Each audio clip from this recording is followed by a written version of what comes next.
안녕하세요. 김현회계사입니다. 우리 이번 시간에는 소득처분 공부해 보도록 하겠습니다. 페이지는요, 448페이지고요. 이론 파트입니다. 우리가 이제 지난 시간에는 세무조정에 대해서 공부를 했는데, 이제 이번 시간부터는 이제 소득처분. 그러니까 우리가 세무조정을 할 때, 세무조정으로만 끝나지 않아요. 그래서 지난번에 말씀드렸듯이 우리 기업회계기준상, 어쨌든 기업회계기준을 따랐는지 안 따랐는지 우리한테 중요한 건 아니에요. 일단 우리가 장부상으로 계상한 수익과 비용이 있을 거고요. 우리가 세무회계에서, 세무상 인정되는 입금과 송금이 있을 거예요. 그 차이를 우리가 수익을 가산하게 되면 입금산입, 수익을 차감하게 되면 입금불산입, 그 다음에 비용을 가산하게 되면 송금산입, 비용을 차감하게 되면 송금불산입이라고 하는 개정을 통해서 세무회계상의 입금과 송금을 결정짓는 과정입니다. 입금에서 송금을 차감하게 되면 각사소득이라고 얘기를 하는데, 각 사업연도 소득금액이라는 게 산출이 되고, 이거는 세무회계상, 세법상 순이익에 해당이 됩니다. 이 소득금액을 근거로 해서 우리는 우리 10%에서 법인세 같은 경우에는 뭐 25%까지 과세가 되는 거고요. 어쨌든 이 소득금액을 기준으로 해서 우리가 법인세가 과세가 된다라고 보시면 되겠습니다. 어쨌든 우리가 이렇게 세무조정을 하게 되는데, 그때 우리가 중요한 거는 당기순이익을 늘리냐 아니면 줄이냐, 요 관점이 제일 중요한 겁니다. 어쨌든 우리가 세금이 늘어나느냐 줄어드느냐는 각사소득이 늘어나느냐 줄어드느냐에 달렸고, 어쨌든 우리는 입금산입이든 송금불산입이든 같은 거라고 보시면 되세요. 그래서 당기순이익을 늘리느냐 가산조정이냐, 그 당기순이익을 차감하는 차감조정이냐, 이 두 가지 관점에서 바라보셔야 됩니다. 그래서 송금산입과 입금불산입은 사실 같은 거예요. 이게 왜 같은 건지 말씀을 드리면, 제가 지난번에도 말씀드렸듯이 요거 우리가 소득금액 합계표, 소득금액 조정 합계표를 작성할 때, 자 여기 여기서 우리가 이제 법인 조정을 들어갈 건데, 소득금액 조정 합계표 및 명세서를 보시게 되면 입금산입 및 송금세가 왼쪽에다 쓸 거냐, 왼쪽에 쓰면 가산 조정이고요, 오른쪽에 쓰면 차감 조정인 거예요. 어쨌든 이 두 가지를 우리가 만들어 나가는 과정이기 때문에 입금산입이냐 송금불산이냐 이걸 구분하는 거는 크게 중요하지 않고요. 가산 조정이냐, 그래서 왼쪽에 올 거냐, 아니면 차감 조정이냐, 그래서 오른쪽에 올 거냐, 이게 중요한 겁니다. 그래서 계속해서 말씀드리겠지만 어쨌든 그 개념이 더 중요한 겁니다. 그렇고요. 이제 우리가 이제 추가적으로 이 순이익, 이런 세무조정과 더불어서 우리가 소득처분을 진행을 해야 되는데, 이 세무조정의 가산조정과 차감조정이 결정되고요. 그러고 나서 우리는 소득처분을 결정해야 됩니다. 소득처분에는 우리가 유보와 기타, 사회유출, 이렇게 세 가지 종류가 있는데요. 사회유출의 경우에 해당이 된다라고 한다면 그 경우에는 사회유출이 되는 거고, 그렇지 않다면 자산과 부채의 일시적인 차이에 해당이 되면 유보, 그렇지 않으면 기타, 이렇게 되는 거고요. 그다음에 차감 조정에서는 우리가 사회 유출이라는 그 소득 처분이 발생할 수가 없습니다. 대신에 우리가 자산 부채의 차이가 있다라고 한다면 유보, 마이너스 유보가 되는 거고요. 그렇지 않다라고 하면은 이제 기타가 되는 거죠. 그래서 소득 처분의 경우에는 방금 보여드린 서식에서 이 오른쪽의 소득 처분 여기에 위치하게 됩니다. 그래서 요거를 결정지어주는 그런 과정, 그렇게 보시면 되겠고요. 우리가 소득처분하고 세무조정의 큰 차이를 한번 보시겠습니다. 요거는 이제 뭐 우리 페이지에 없는데요. 제가 이제 추가적으로 설명을 드리자면, 어쨌든 소득처분이라는 거, 우리는 이제 재무상태표와 손익계산서, 이건 회계상입니다. 회계상으로 재무상태표와 손익계산서를 작성을 하고 우리는 세무상으로 바꿔줘야 돼요. 세금을 납부하기 위해서는 세법에 근거한 재무상태표와 손익계산서를 만들어준다라고 보시면 됩니다. 이 세무조정과 소득처분을 통해서 우리는 회계상 자산과 부채 자본, 그리고 손익계산서에서 세무상의 재무상태표와 손익계산서로 만들어주는 과정이다라고 보시면 됩니다. 이것도 어떤 하나의 회계처리 기준으로 생각을 하시면 되겠어요. 그랬을 때 우리가 지금 방금 말씀드렸던 이 순이익을, 당기순이익을 늘려준다라고 하게 되면 가산 조정, 그렇지 않으면 이제 차감 조정인데, 이거는 우리가 손익에 영향을 미치게 되고요. 어쨌든 우리가 그 각사소득을 늘리느냐 아니면 줄여드느냐, 요거는 입금산이 가산 조정, 차감 조정으로 결정이 되고, 그랬을 때 우리 재무상태표에서 어떤 순자산의 어떤 변화를 일으키냐 에 따라서 소득처분이 결정이 된다라고 보시면 됩니다. 그래서 이 자산과 부채, 우리 회계상 자산과 그 다음에 텍스상의 자산이 자산부채, 즉 우리는 이제 순자산의 개념으로 생각을 하셔야 되는데요. 어쨌든 우리가 회계상으로는 세무상으로는 순자산의 관점에서 바라보셔야 돼요. 우리가 이 세무조정의 경우에도 당기순이익의 관점에서 어쨌든 우리 각사소득에 대해 세금을 내기 때문에 당기순이익과 각사소득 요 두 가지 관점에서 이걸 늘리냐 입금이냐 송금이냐 이거 중요한 게 아니고, 이 당기순이익에서 각사소득을 조정할 때 늘리냐 줄이냐가 중요했던 것처럼 우리 재무상태표의 경우에도 결국에는 자산에서 부채를 뺀 이 순자산의 차이가 있느냐. 그래서 우리가 만약에 회계상 그리고 세무상 순자산의 차이가 발생했어요. 예를 들어 우리가 회계상의 순자산은 100인데 세무상 순자산이 110이다 라고 하게 되면 유보라고 하는 처분을 하게 되고요. 반면에 우리가 순자산은 90인데 100인데 동일하게 가야죠. 100인데 우리가 세무상 순자산이 더 적다. 그렇게 되면 마이너스 유보. 이런 표현을 쓰게 되는 겁니다. 그래서 유보와 마이너스 유보를 제일 먼저 배울 건데요. 소득처분에 우리 유보, 사회유출, 기타 요 세 가지가 있는데 우리 유보의 경우에는 회계상 순자산과 세무상 순자산의 차이가 일시적인 차이가 존재하는 경우에 그 경우에 우리가 유보라는 계정을 쓰게 됩니다. 반면에 우리가 회계상의 순자산이 100원이고 그 다음에 세무상의 순자산이 100원인데 요때 차이가 발생하는 거 그거는 이제 사회유출과 기타 요 두 가지로 나뉘게 됩니다. 그래서 우리가 이 회계상 순자산, 세무상의 순자산의 일시적인 차이로 인해서 발생하는 것은 어쨌든 회계상 순자산, 세무상 순자산의 차이로 인해서 발생하는 소득 처분은 유보와 마이너스 유보가 있고요. 반면에 사회유출과 기타라고 하는 거는 회계와 그 다음에 세무상의 순자산의 차이가 발생하지 않음에도 불구하고 나타나는 그런 내용들 그게 바로 사회유출과 기타라고 분류를 하시면 되겠습니다. 그래서 유보라는 거는 어쨌든 우리 회계상 자산부채 그 다음에 세무상 자산부채 자산에서 부채를 뺀 게 결국에 순자산이잖아요. 회계상의 순자산과 세무상의 순자산의 일시적인 차이에 해당이 된다면 일시적 차이라고 하는 거는 결국에 이 차이가 없어진다는 거예요. 차이가 일시적일 뿐 이 차이는 궁극적으로 사라진다라는 게 일시적 차이입니다. 영구적 차이라고 하는 거는요. 우리가 사회유출과 기타의 경우에는 영구적 차이라고 하는데 이거는 우리가 세무상 그 다음에 회계상 이 회계 처리의 어떤 차이가 영원히 계속해서 존재하는 그게 바로 영구적 차이에 해당이 됩니다. 그래서 일단은 보시겠습니다. 유보부터 먼저 볼게요. 자, 유보는 우리가 어느 한쪽에 순자산이 많은 거예요.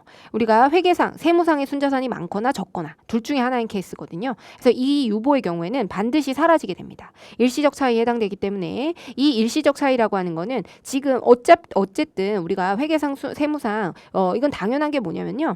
우리가 순자산의 차이가 예를 들어 자산으로 인해서 발생을 했다. 그래서 우리가 세무상의 회계상의 100원이고 세무상의 110원이라고 했을 때 어쨌든 이런 자산들은 결국엔 처분이 됩니다. 처분이 되든 소멸이 되든 감가상각이 되든 어쨌든 없어지게 되는데 그렇게 되면 이제 영원이 된다는 거죠.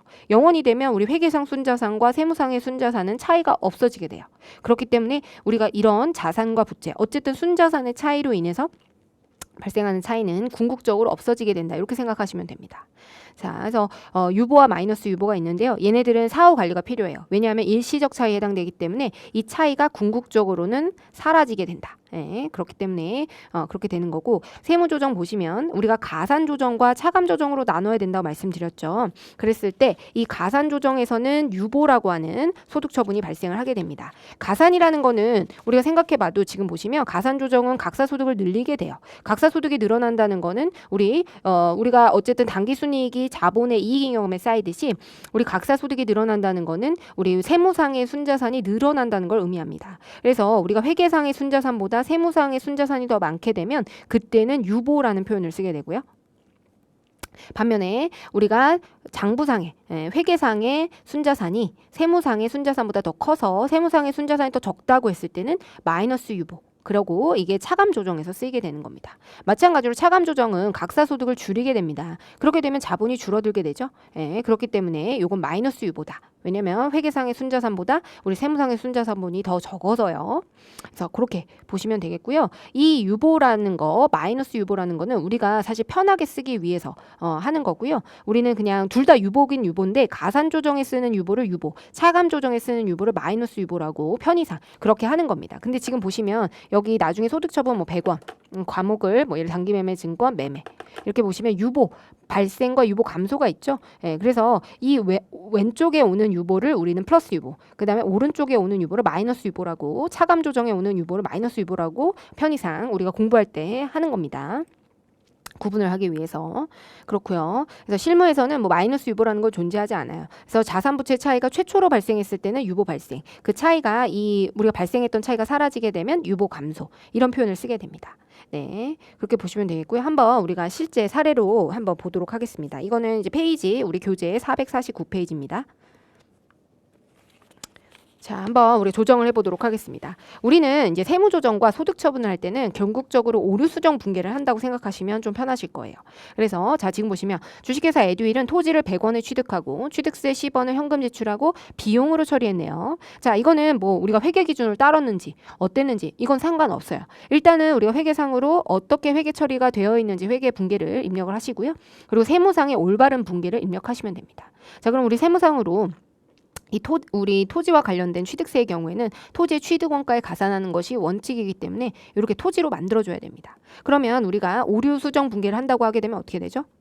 토지 10원을 늘리면서 세금과 공과를 10원만큼 줄이게 되죠. 자, 그렇게 되면 자, 이거는 송금이 줄어들게 되죠. 비용이. 이거를 송금 불산입. 세금과 공과 100원이 되겠고요. 자, 소득 처분해야 되죠. 지금 어떻게 됐나요? 자산이 줄어들었죠. 자산이 늘어났죠. 자산이 늘어나는 거, 세무상 자산이 늘어나는 걸 뭐라고 해요? 유보라고 한다고 말씀드렸죠. 그래서 우리는 유보.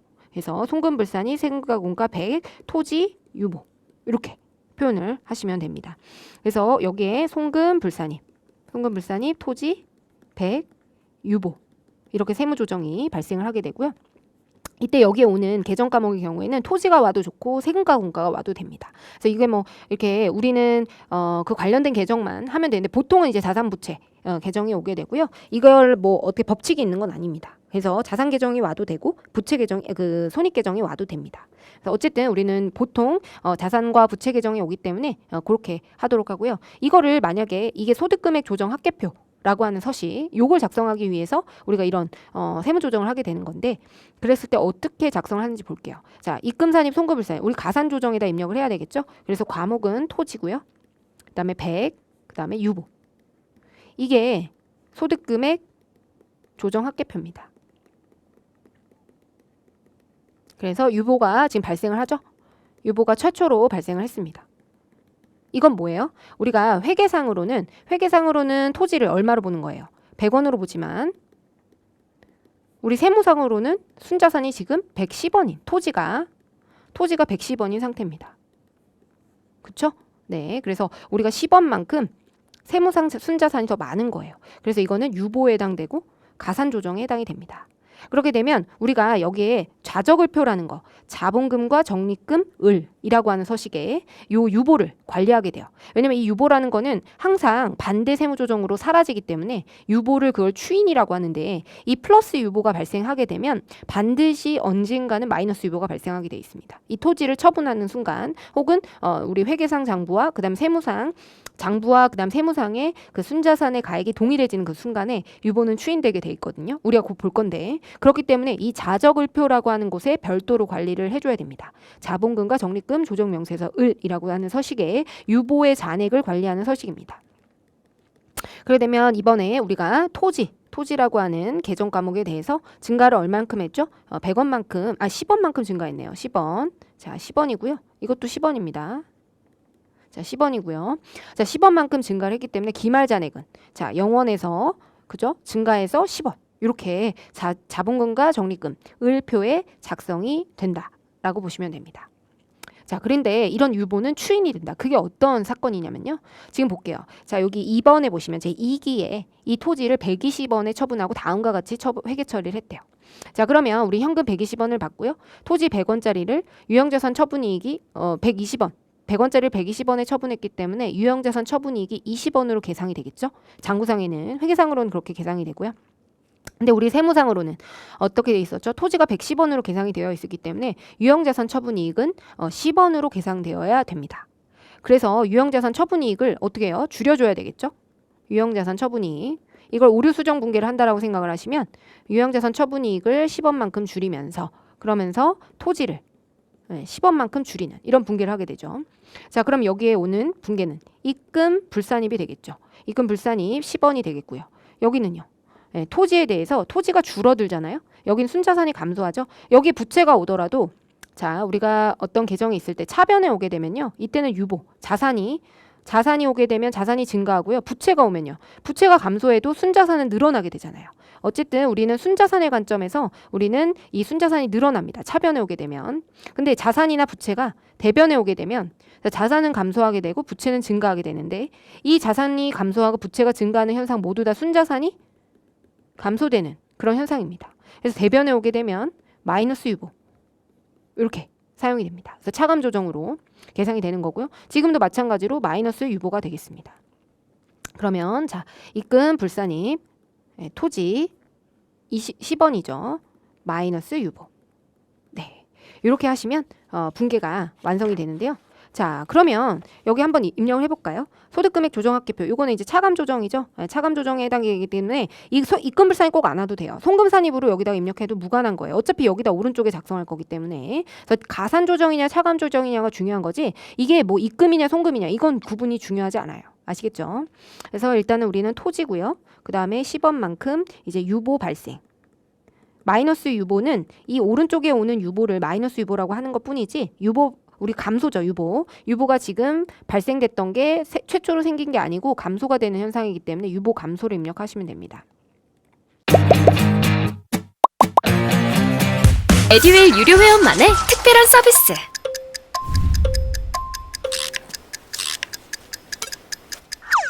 하치하차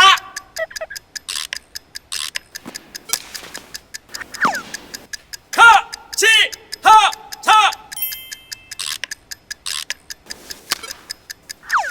정답! 같이 하자 친구야 에듀윌 유료 회원!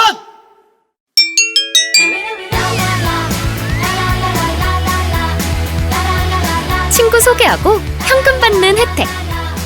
오직 에듀윌 유료 회원에게만. 에듀윌.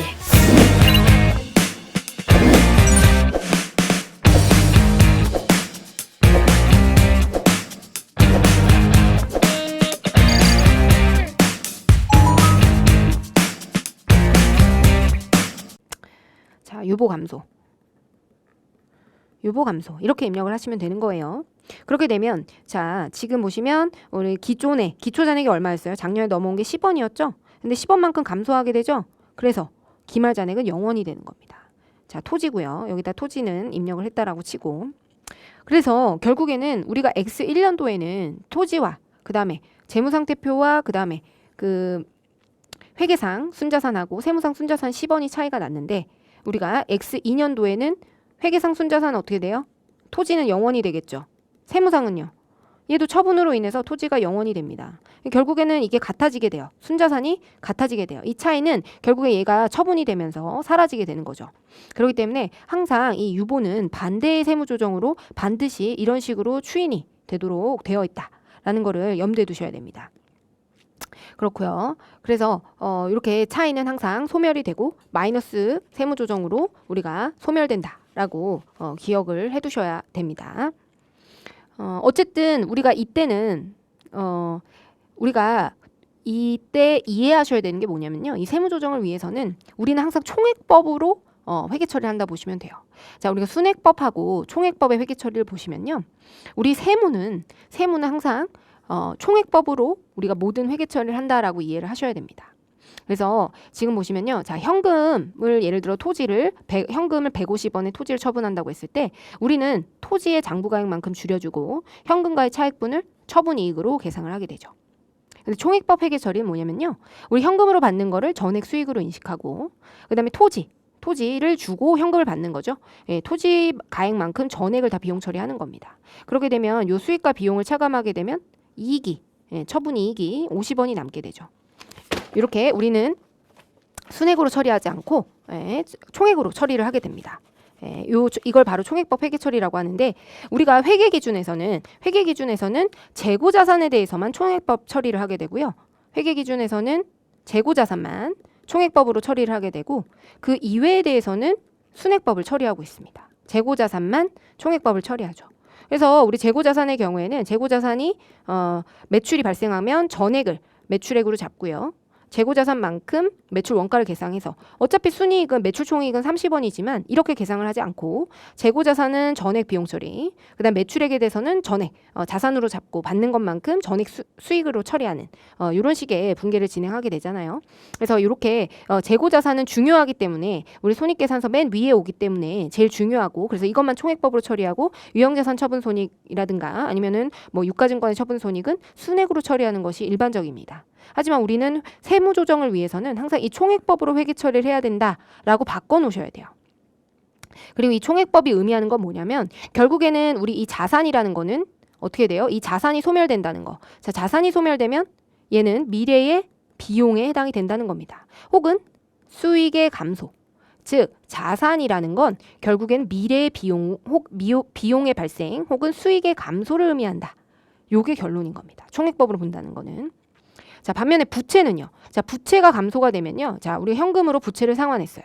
이때도 우리가 총액법 회계 처리로 이걸 바꿔보게 되면 자, 차입금만큼은 전액 수익이 되죠. 채무를 면제받았으니까. 그렇지만 우리는 현금만큼 이 차입금에 대한 현금을 지불하면서 비용은 100원이 되는 겁니다. 그래서 우리가 순액법이라는 건 결국 이 수익과 비용을 상계한 회계 처리로 순액으로 이렇게 처리하는 것을 의미하게 되고요. 이 지금 총액법으로 바꿔놓는다는 의미는 뭐냐면 이 차입금이라는 건 이 차입금이 소멸되면서 자 부채가 소멸되면서 결국에는 얘는 뭘 의미해요? 미래의 수익의 증가 혹은 비용의 감소. 그래서 부채는 미래의 수익 혹은 비용의 감소를 의미하게 됩니다. 우리가 유보와 마이너스 유보에서 왜 이게 중요하냐면 왜 이게 중요하냐면 지금 보시면 우리 방금 전에 공부했던 분계예요. 자, 이때 우리가 X1년도에는 우리 회계상 순자산은 100원, 그 다음에 세무상 순자산은 얼마였죠? 110원이 되죠. 토지에 대해서. 자, 토지에 대해서 100원과 110원. 그래서 우리 순자산의 차이가 10원만큼 발생을 했거든요. 토지 재무상태표에. 이렇게 차이가 발생을 했는데 결국에는 이 토지가 자산으로 우리가 계상하는 금액이 더 많아졌죠. 토지 유보 처리를 해서 각사소득은 어떻게 되죠? 우리가 원래는 10원만큼 비용 처리가 더 됐어야 되는데 우리는 비용 처리를 안 함으로 인해서 송금불산입으로 인해서 각사소득이 10원만큼 증가를 했죠. 순이익이 증가했고 결국에는 자산도 증가를 하게 되는데 이 자산의 증가가 의미하는 건 뭐냐면 미래 비용의 증가입니다. 미래 비용의 증가. 그래서 지금은 각사소득이 10원만큼 증가했지만 결과적으로 이 차이는 이 유형자산, 토지가 사라지면서 유형자산 처분이익이 줄어들어요.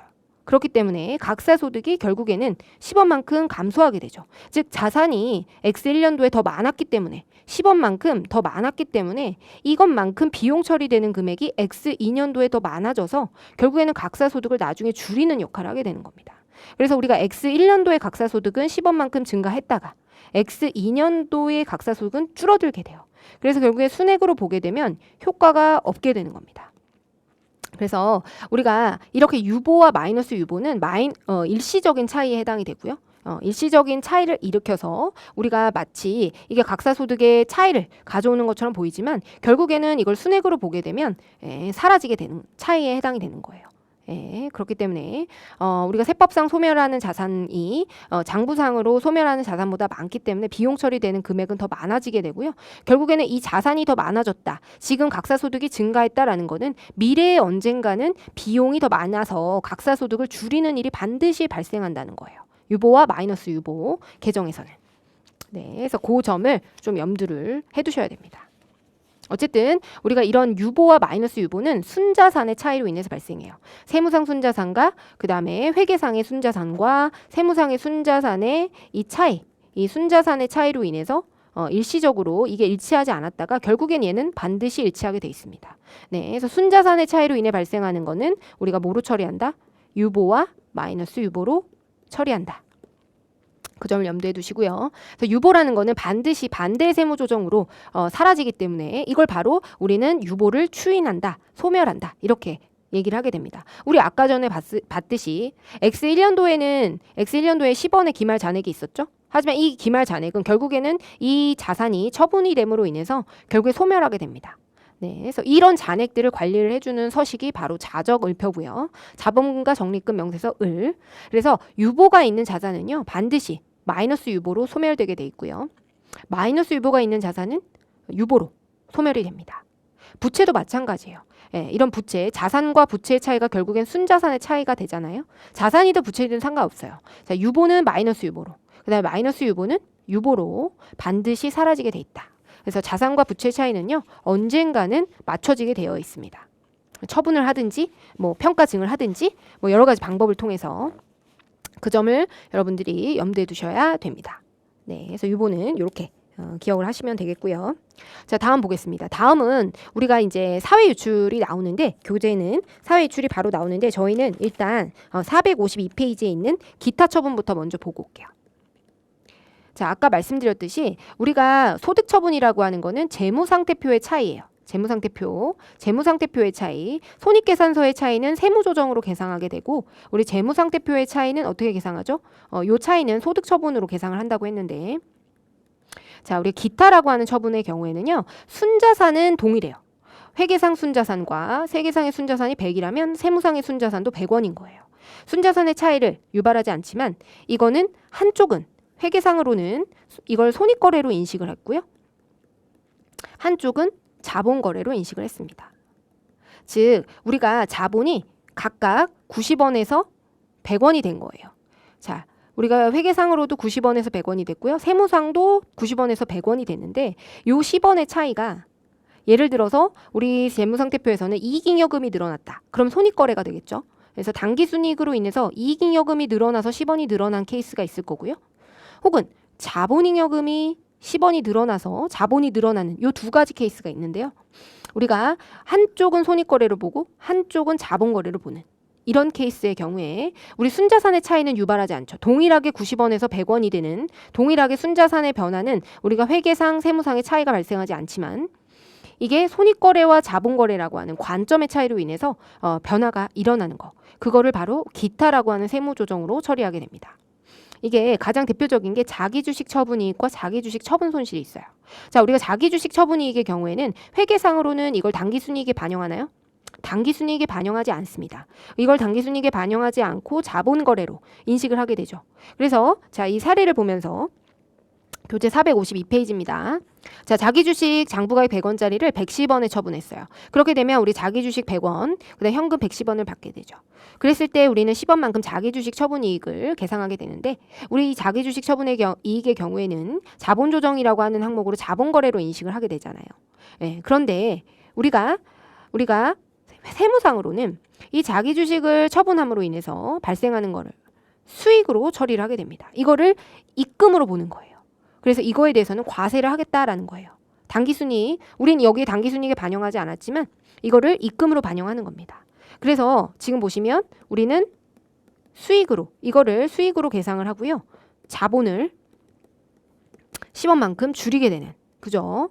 요런 분괴를 하게 되는 겁니다. 요거 자본으로 봤던 거를 이 자기주식 처분이익이죠. 자기주식 처분이익, 자본 항목을 수익으로 대체하는 요런 분괴가 되는 거고요. 수익이라는 것도 결국엔 뭐예요? 이거는 이익잉여금을 늘리기 때문에 이걸 우리는 자본이라고 합니다. 그래서 얘도 순자산이 늘어나고 얘도 순자산이 늘어나잖아요. 어쨌든 요것도 순자산이 늘어나고 요것도 순자산이 늘어나는 동일한 현상인데, 얘는 자본거래로 보고 얘는 손익거래로 보는 겁니다. 그래서 우리는 이걸 수익으로 만들어줘야 돼요. 그래서 이때는 요거를 우리가 입금 산입으로 10원 이렇게 표현을 하겠죠. 그 다음에 자본이잖아요. 자본과 자본의 차이의 경우에는 결국에는 순자산의 차이는 유발하지 않는 겁니다. 그랬을 때 이거를 우리는 기타라고 하는 처분으로 하게 되는 겁니다. 그래서 얘는 재무상태표의 차이는 발생하지 않아요. 회계상, 세무상의 재무상태표 차이는 발생하지 않고요. 그래서 이거는 우리가 세무상으로는 손익거래로 보고 회계상으로는 자본거래로 보고, 혹은 반대일 경우도 있어요. 우리가 회계상으로는 손익거래로 보는데 세무상으로는 자본거래로 보는 이런 항목이 있는 경우에 기타라고 하는 세무조정이 등장하게 되는 겁니다. 그래서 입금 산입, 자본, 10원, 기타 이렇게 처리하시면 되겠습니다. 자기주식 처분이익이죠. 자기주식 처분이익. 자기주식 처분이익을 회계상으로는 자본으로 보기 때문에 우리가 손익계정에는 반영하지 않지만 우리 세법상 손익계정에는 반영하겠다. 이런 의미로 보시면 됩니다. 여기서는 자본거래로 봤고요. 우리는 손익거래로 간주하는 겁니다. 네, 그렇게 보시면 되겠고요. 그래서 우리가 결과적으로는 우리가 자본도 110원, 그 다음에 여기도 회계상, 여긴 회계상이고 세무상도 어쨌든 자본은 동일한 거예요. 얘네들은 일치해요. 순자산은 일치하지만 어쨌든 여기는 손익거래로 보고 여기는 입금으로 보지 않았죠. 근데 얘는 입금으로 보는 겁니다. 그래서 요거를 입금산입해주고 요 차이가 발생하지 않으면 기타라고 하는 세무조정을 우리가 진행하게 된다. 그래서 요거는 지금 보시면 자기주식 처분이익이죠. 자기주식 뭐 처분이익, 자기주식이 와도 되고요. 그러면서 지금 10억 기타 이렇게 우리 소득금액 조정 합계표, 소득금액 조정 합계표에 이런 식으로 기재를 하게 된다. 네, 그렇게 보시면 되겠습니다. 여기 우리 교재에는 없는데요. 또 다른 케이스가 있어요. 어떤 게 있냐면 이제 국세 환급금 이자. 요거는 반대로 우리는 회계상으로는 손익거래로 보는데요. 세무상으로는 이걸 자본거래로, 입금으로 인정하지 않습니다. 그래서 이거는 세법상 입금에 해당하지 않고요. 둘 다 지금 현금이 들어왔으니까 순자산이 늘어났겠죠. 순자산은 둘 다 늘어났어요. 둘 다 순자산은 늘어났지만 결국에는 자본이 늘어나겠죠. 현금이 들어와서 동일하게 늘어났지만 얘는 영원히 입금으로 보지 않는 겁니다. 그렇기 때문에 자 지금 보시면 자비익을 줄이면서요. 자비익을 100원만큼 줄이고요. 이거를 우리는 자본으로 보게 됩니다. 세무상의 입금이 아니기 때문인데요. 그래서 요거는 우리가 입금 불산입. 그 다음에 여기도 자본이죠. 손익이기 때문에 수익이든 비용이든 손익 계정은 무조건 자본 계정입니다. 그래서 자본 계정과 자본 계정이 만나면 이걸 바로 기타로 처분을 하게 됩니다. 우리가 오류수정 분계 관점에서는 우리가 자본으로 보게 되면 그거는 기타 세무 조정이다. 이렇게 보셔도 무관합니다. 그래서 입금 불산입, 자비 100원, 기타 이렇게 되고요. 이번에는 여기에 오겠죠. 차감 조정에 해당되기 때문에 자비익이고요. 100원, 기타. 소득금액 조정 합계표에 이런 식으로 되는 겁니다. 이 기타라고 하는 거는 관리할 필요가 없어요. 아까 우리가 자적을표에 유보 같은 경우에는 별도로 관리해야 되는데 이건 영원히 우리 회계상으로는 영원히 손익거래로 해서 당기순이익으로 인정하는 거고요. 손익계정에 반영하는 거고 우리 세무상으로는 영원히 입금으로 인정하지 않는 거기 때문에 이 둘의 차이가 절대 소멸하지 않아요. 그렇기 때문에 얘네 둘의 차이는 영구적 차이에 해당이 됩니다. 세개요?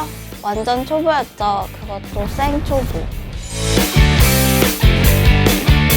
퇴근하고 에듀윌 강의 들으면서 한 2달 정도 공부했던 것 같아요. 그래서 제가 세운 목표는 강의를 한번 다 듣고 기본기를 만든 후에 기출문제를 풀자 이거였거든요. 강의만 들어도 그 안에 기출문제로 그날 배운 내용 적용해서 풀어보는 거라 공부하는 데 도움이 많이 됐어요.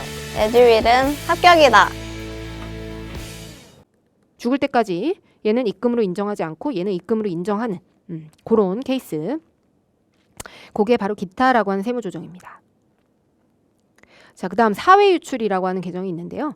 자, 우리가 사회유출이라는 것도 기타랑 같은 거예요. 기타랑 같은데 기타랑 세무조정 같아요. 왜냐하면 우리가 회계상과 세무상의 순자산이 일치합니다.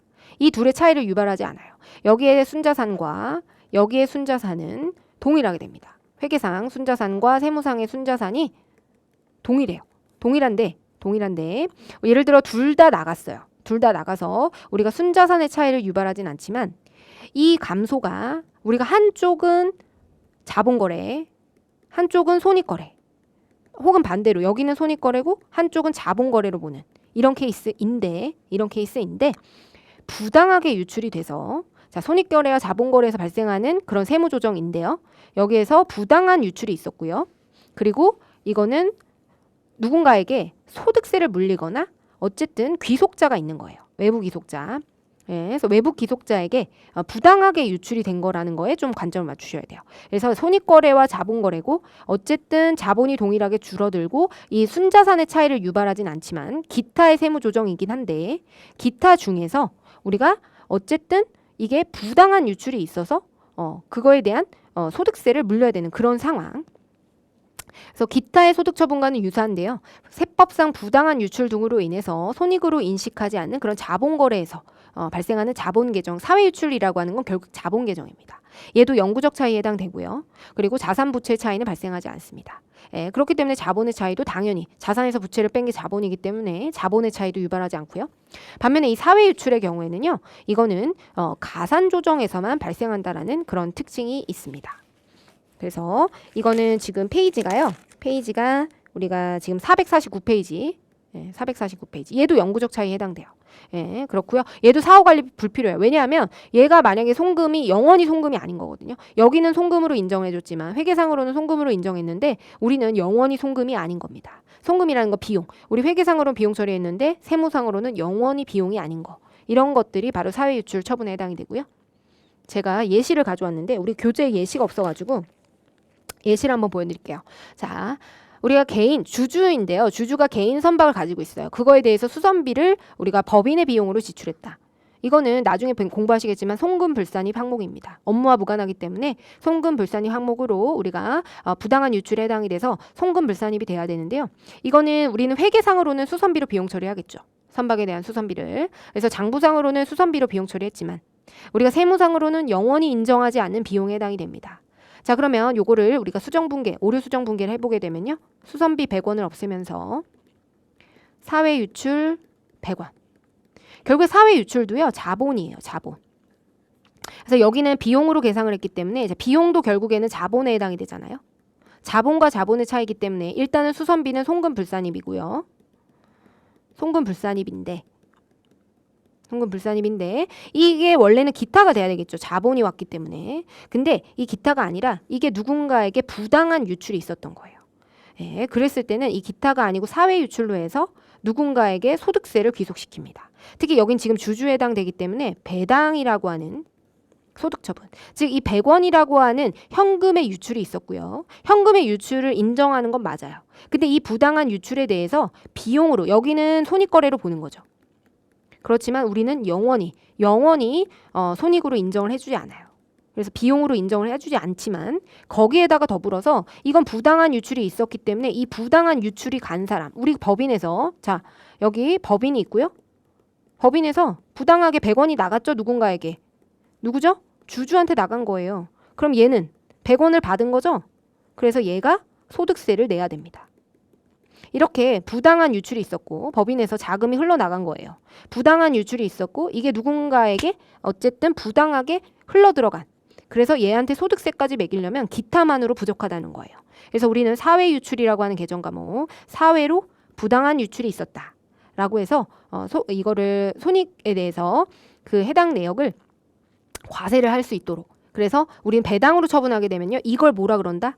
이걸 바로 인정배당이라고 하는 겁니다. 우리가 그동안 배웠던 인정배당이 바로 이런 배당입니다. 그래서 법인의 부당한 유출이 있었고 그게 누군가에게 귀속이 분명하다면 그거에 대해서 소득 처분을 하게 되는 겁니다. 그래서 자 이거는 송금불산입 수선비 100원이고요. 기타가 아니고 배당 사회유출이 되는 건데 이 사회유출에 여러 종류가 있는 겁니다. 귀속자에 따라서 이 사회유출은 배당도 될 수 있고 상여도 될 수 있고 등등등. 이걸 가져간 사람, 법인의 부당한 유출을 가져간 사람의 어떤 소득 형태에 따라서 달라지게 됩니다. 그걸 우리가 이제 공부할 건데 어쨌든 그렇게 되면 얘도 수선비 100원 사회유출.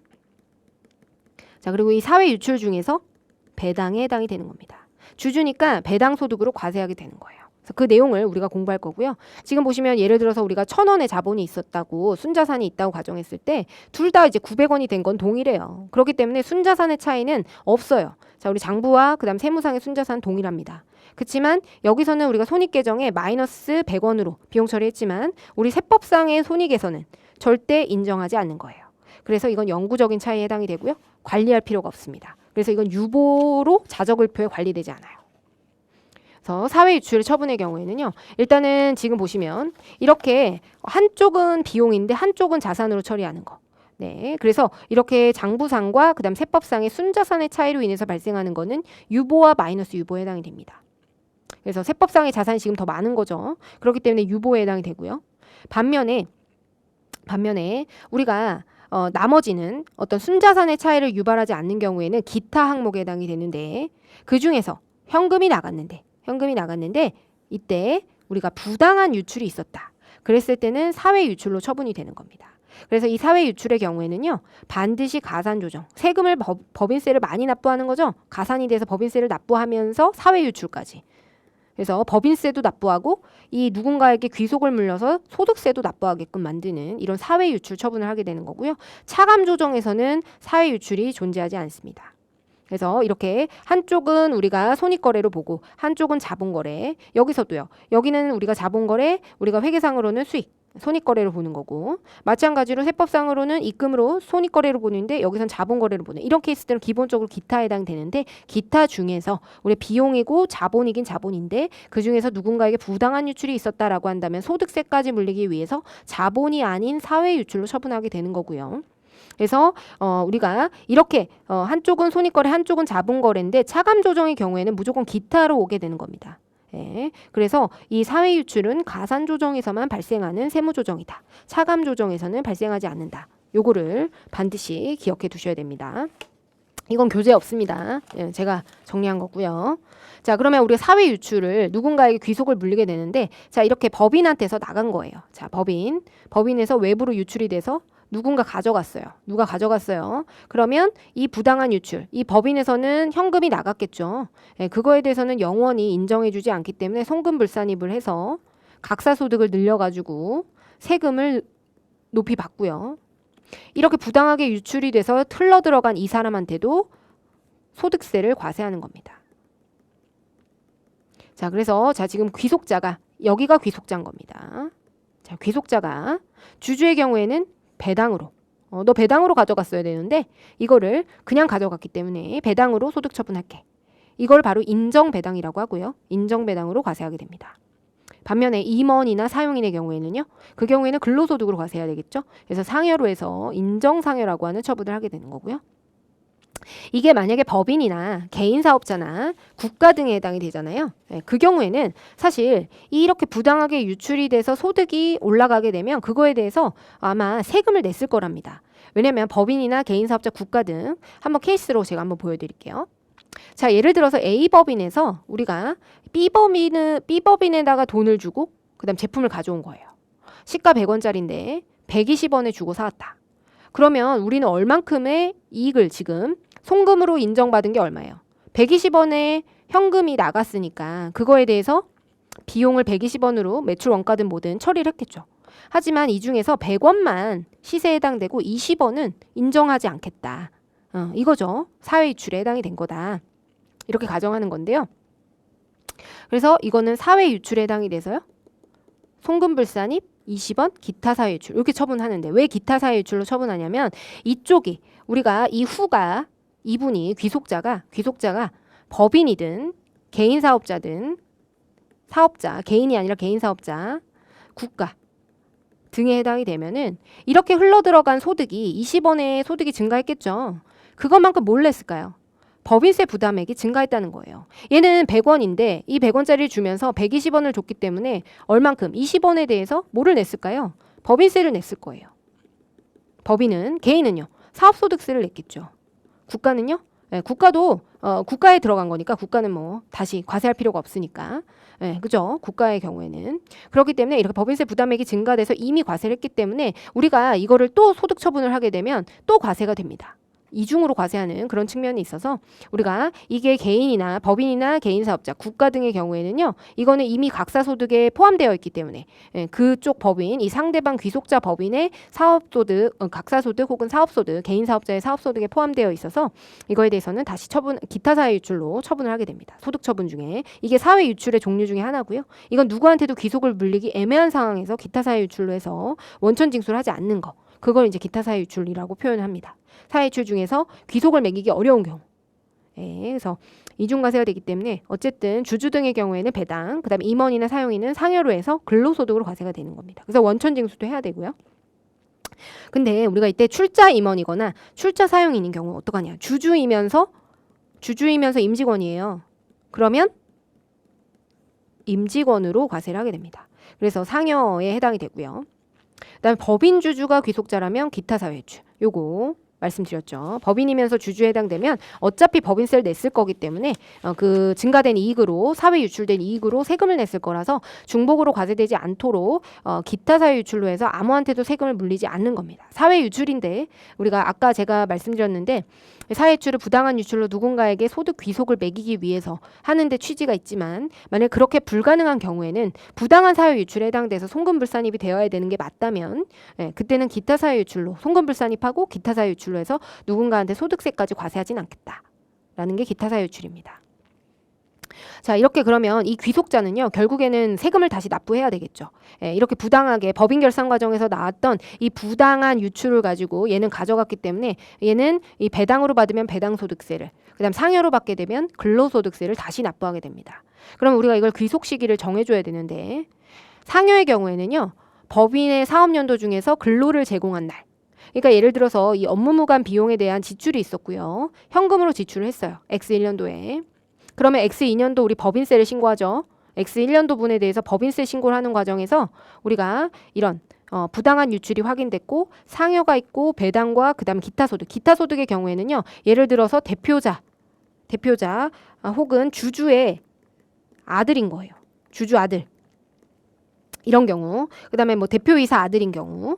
이런 경우 있죠. 이런 경우에는 이건 기타는 우리 그때 아까 전에 보여드렸던 사회유출이 아닌 기타 처분 말고 기타 소득세를 납부하는 기타 처분인 겁니다. 기타지만 같은 기타지만 다릅니다. 이건 소득세를 징수하는 거예요. 기타 소득세로. 네, 그래서 이런 경우에는 송금불산이 사회유출을 했어요. 그래서 상여나 배당으로 처분했는데 언제 귀속 시기로 할 거냐? 자, 상여의 경우에는요, X1년도 소득으로 수입 시기를 보게 됩니다. 그래서 연말정산을 X3월 31일에, X2년 3월 31일에 연말정산을 다시 해야 돼요. 반면에 우리 배당이랑 기타 소득의 경우에는 결산 확정일, 즉 3월 31일을 귀속 시기로 봐서 X2년도를 우리가 귀속 시기로 봐서 배당을 이때 소득세로 X2년도 소득으로 신고하면 됩니다. 그래서 2019년 법인세 계상 시에 발생한 인정상여는 2019년이 수입 시기가 되고요. 이때 소득으로 근로소득세로 과세가 되는 거예요. 해당 직원에 대해서. 반면에 우리 법인세 2019년 법인세 계상할 때 인정 배당이 발생했다. 그거는 2020년도 귀속 배당으로 배당소득 2020년도 귀속 배당소득으로 봐서 2021년 5월까지 신고하게 되는 겁니다. 얘는 2019년이니까 최종 종합소득세 신고는 뭐 타소득이 있다고 한다면 2020년 5월까지 신고를 해야 되는 거죠. 그래서 요 수입 시기는 근로를 제공한 날이라는 게 좀 특이사항이고 요게 말 문제로 나올 수 있기 때문에 여러분들 기억을 해두셔야 됩니다. 근로를 제공한 날. 그리고 나머지는 우리 인정배당과 인정기타소득의 경우에는 결산 확정일이 된다라는 거. 네, 그렇게 기억을 해두시기 바랍니다. 이어서 가겠습니다. 계속 페이지 450페이지 보고 있습니다, 여러분. 자, 그런데 아까도 보셨지만 소득의 귀속자가 불분명한 경우 혹은 추계 결정하는 경우에는 어떻게 할 것인가? 사회 유출이 된 건 분명해요. 근데 소득의 귀속자가 불분명하다는 거죠. 누가 가져갔을까요? 네, 누가 가져갔는지 몰라요. 그 경우에는 대표자 상여로 처분하게 됩니다. 아까 우리 기타 사회 유출로 처분하는 경우에는 이게 만약에 법인이거나 개인 사업자거나 국가 등으로 특정 지어지는 거예요. 근데 이런 것조차도 결정이 안 되고 누가 가져갔는지가 명확하지 않아요. 그 경우에는 대표자가 가져간 거로 봐서 대표자 상여로 처분해서 대표자가 근로소득세를 납부하게 됩니다.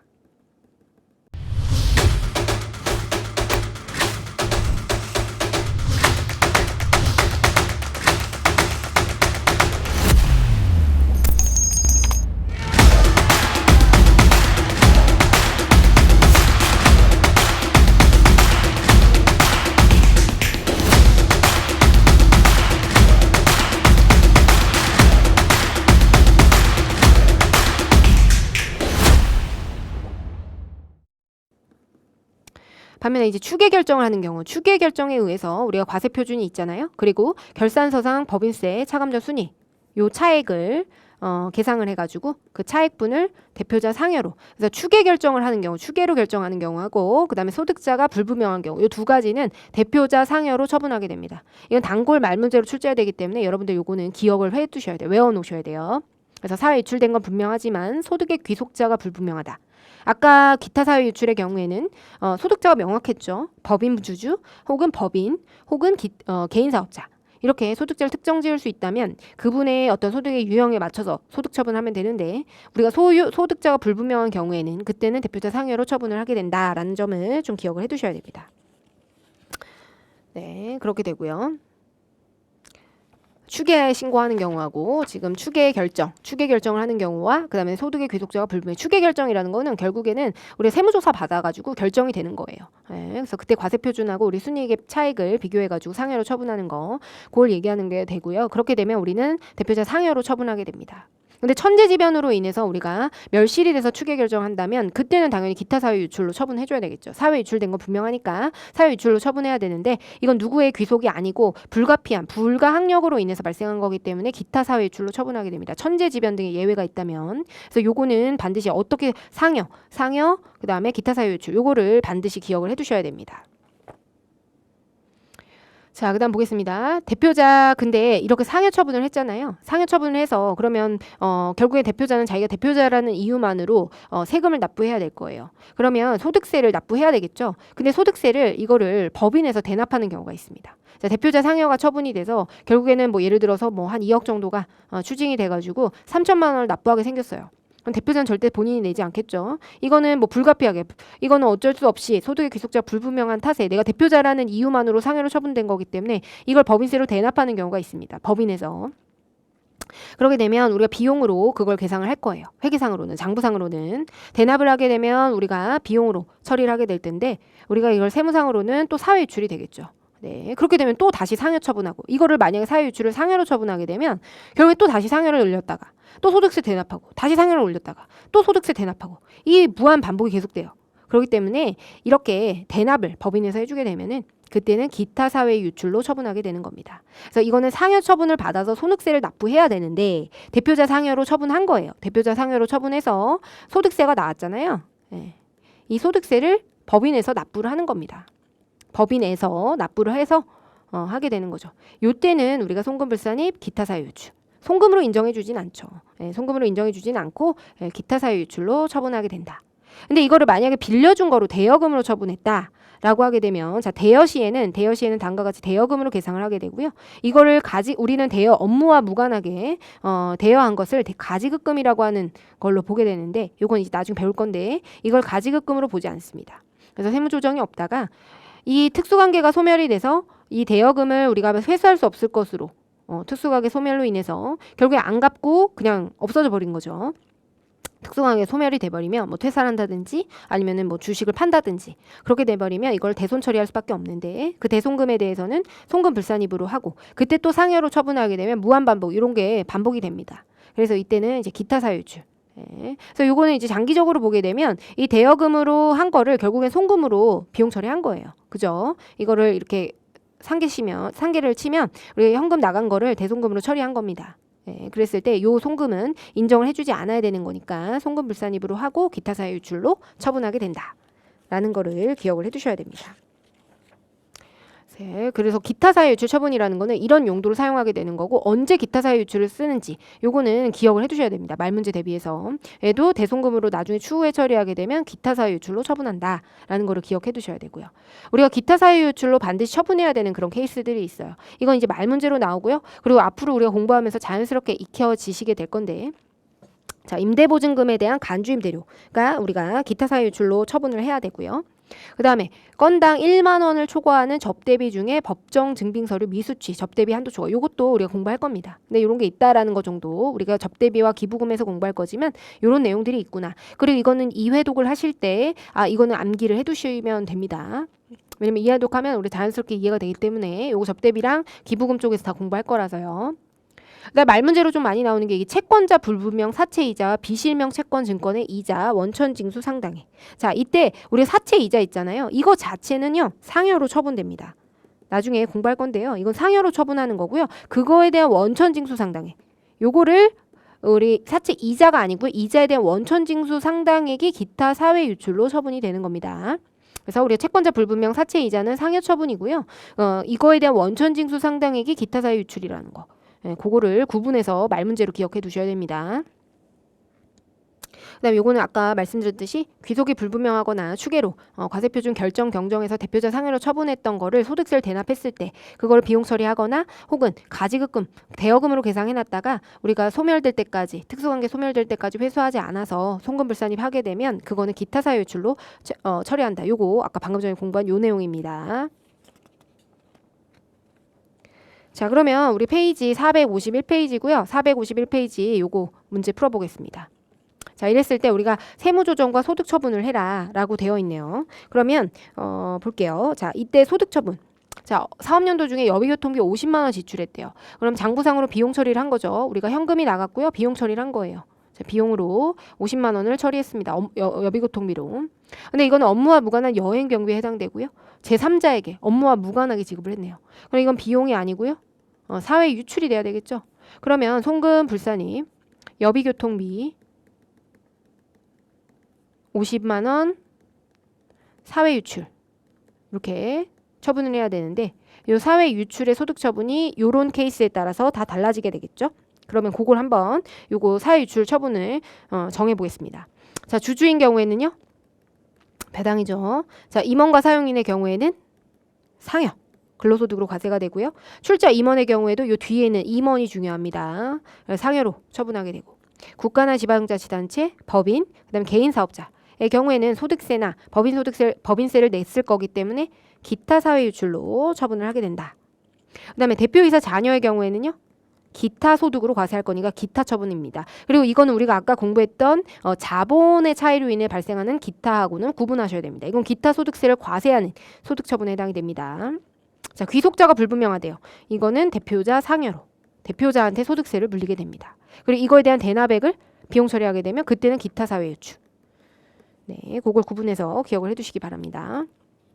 자, 그러면 페이지가요. 451페이지 문제 풀어보겠습니다.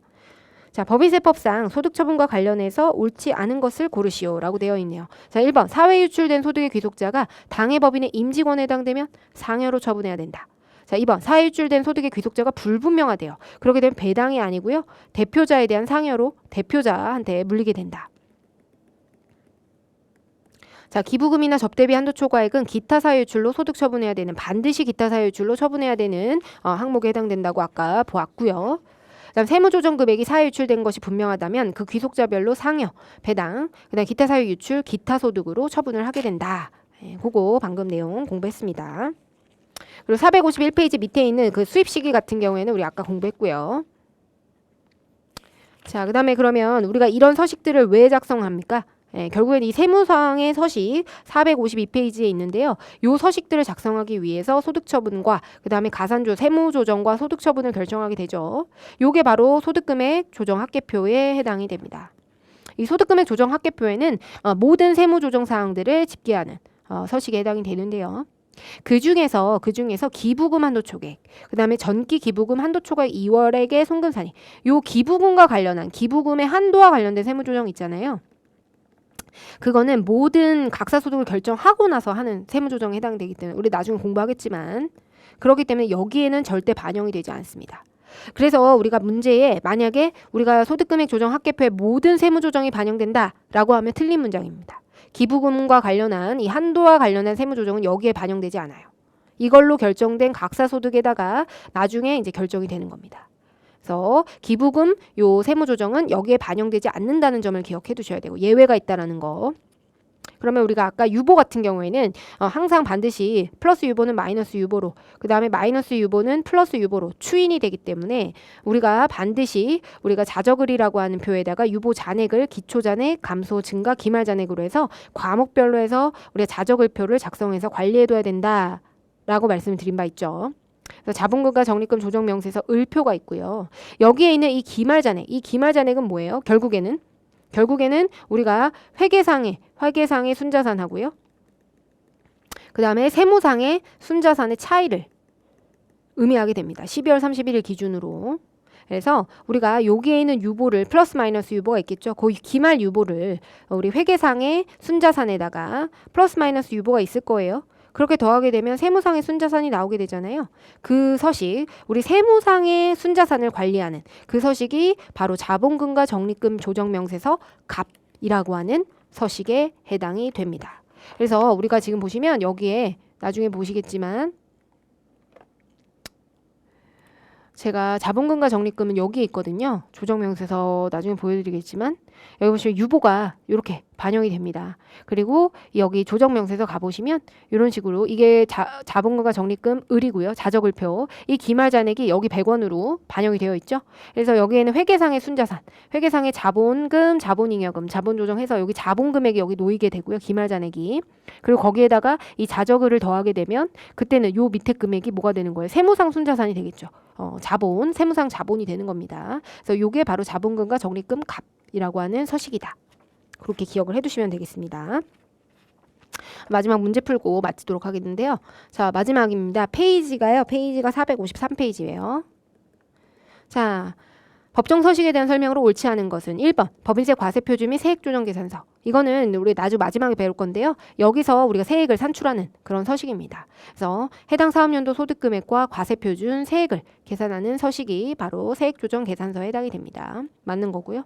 그 다음에 갑의 경우에는 법인의 세무상, 자기자본 총액, 순자산, 법인의 세무상 순자산을 알 수 있는 법정서식 맞죠? 그 다음에 을표는요. 유보소득, 유보와 마이너스 유보의 기말잔액을 계산하기 위한, 유보 잔액을 관리하기 위한 서식이다. 맞는 겁니다. 그 다음에 소득금액 조정합계표. 소득금액 조정합계표는 모든 세무조정 항목의 세부 내용을 나타낸다. 아니죠. 기부금이 제외됩니다. 그래서 정답은 4번이 되겠습니다. 그래서 기부금을 제외하셔야 된다라는 거. 그 내용을 좀 기억을 해두시기 바랍니다. 자, 그래서 우리가 이제 마칠 건데요. 세무조정이랑 소득처분의 경우에는 처음이라서 어려우실 수 있어요. 그래서 여러분들이 여기서 좌절을 하시고 너무 낙담하시면은 안 되세요. 그렇다고 해서 우리가 만약에 정말 안 되면 일단 암기하고 나중에 실무하시면서 이해하셔도 되거든요. 그래서 이거를 우리가 계속해서 법인세 공부해 나가면서 자연스럽게 이해가 되시는 분들도 있고 안 되시는 분들은 암기하셔야 돼요. 그런데 어쨌든 우리가 제가 이제 말씀드리는 내용들을 우리가 법인세를 다 훑고 나서 다시 한번 보시면 이 소득처분 세무조정을 다시 한번 보시기 바랍니다. 그러면 사실 더 이해가 쉬우실 거고요. 이것 때문에 너무 이게 사실 초반이 제일 어려워요. 이 개념 잡는 게 제일 어렵고 그래서 여러분들이 낙담하실 수 있는데 지금 바로 포기하지 마시고요. 일단은 한번 계속 진도를 빼보세요. 진도를 빼보시고 우리가 이제 학습하시면서 자연스럽게 이해되는 부분들이 있을 거거든요. 분명히. 그렇기 때문에 너무 낙담하지 마시고 열심히 복습하셔가지고 이해할 수 있는 데까지 하시고 문제 풀면서 다음 진도 빼면서 고민을 해보시면 계속해서 곱씹으면서 계속 나오거든요. 그래서 그렇게 제가 계속 말씀드릴 거니까 그렇게 공부하시면 좋을 것 같습니다. 이번 시간 여기서 마치도록 하겠습니다. 감사합니다.